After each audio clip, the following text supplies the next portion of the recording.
Selamat pagi anak-anak, ketemu lagi dengan Ibu pada pembelajaran tematik.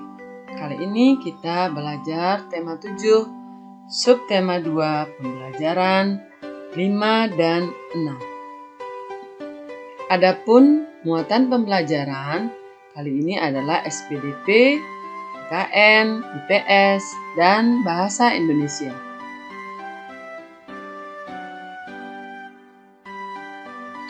Apakah menjaga persatuan dan kesatuan hanya tugas seorang pemimpin saja?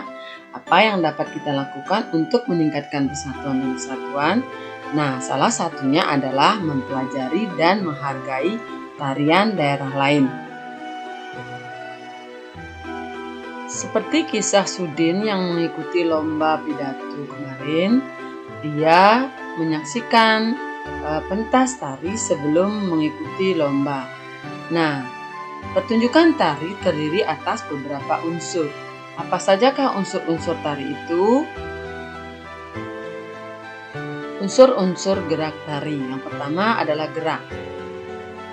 Gerak terbagi dua, yaitu gerak murni dan gerak maknawi.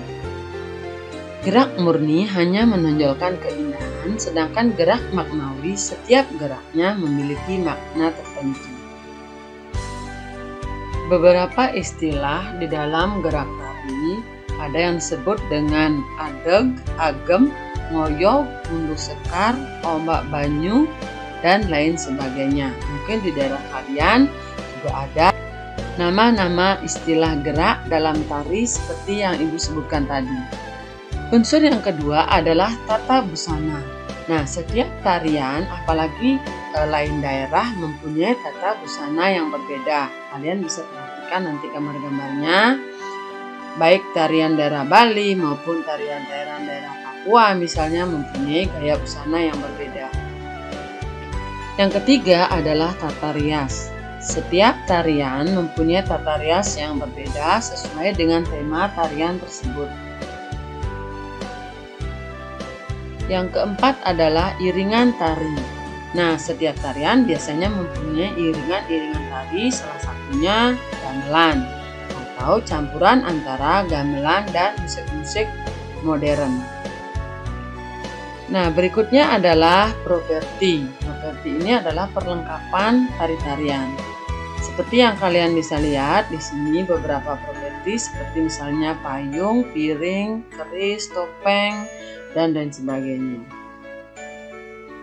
Selanjutnya adalah tempat pertunjukan atau panggung. Nah, banyak tempat pertunjukan yang bisa kita lihat, misalnya tempat-tempat pertunjukan di luar ruangan ataupun di dalam ruangan.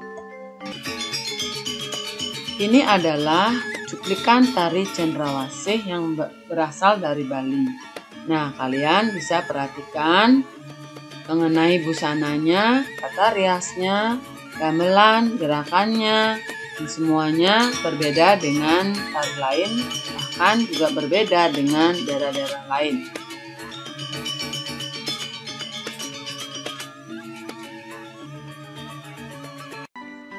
Pada pelajaran lalu kita sudah pernah membahas tentang kegiatan yang menunjukkan sila keempat bagi seorang pemimpin. Nah, untuk lebih memahami lagi, perhatikan tabel berikut ini. Di sini juga terlihat kegiatan-kegiatan apa saja yang merupakan pengamalan dari sila keempat.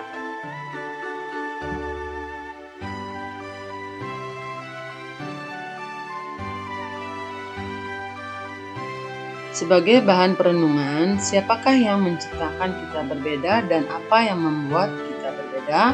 Lalu bagaimana kita harus menyikapinya? Tuhan menciptakan perbedaan dan manusia harus menghargai perbedaan-perbedaan yang ada. Perbedaan itu bisa dalam hal ekonomi, dalam hal sosial, dalam hal fisik, dan lain sebagainya. Di dalam keseharian, sudahkah kita bersikap seperti seorang pemimpin? Nah, sikap apa yang sudah kita perlihatkan? Jadi, seorang pemimpin itu harus bersikap jujur dan menjunjung tinggi nilai-nilai persatuan dan kesatuan. Sikap-sikap seorang pemimpin sudah pernah kita pelajari pada pelajaran-pelajaran sebelumnya. Silakan nanti itu dilihat kembali. Selanjutnya, mari kita lihat apa yang harus diperhatikan ketika kita akan berpidato. Yang pertama, siapkan materi sesuai dengan tema. Jangan sampai kita menyiapkan materi berbeda dengan tema yang telah ditetapkan.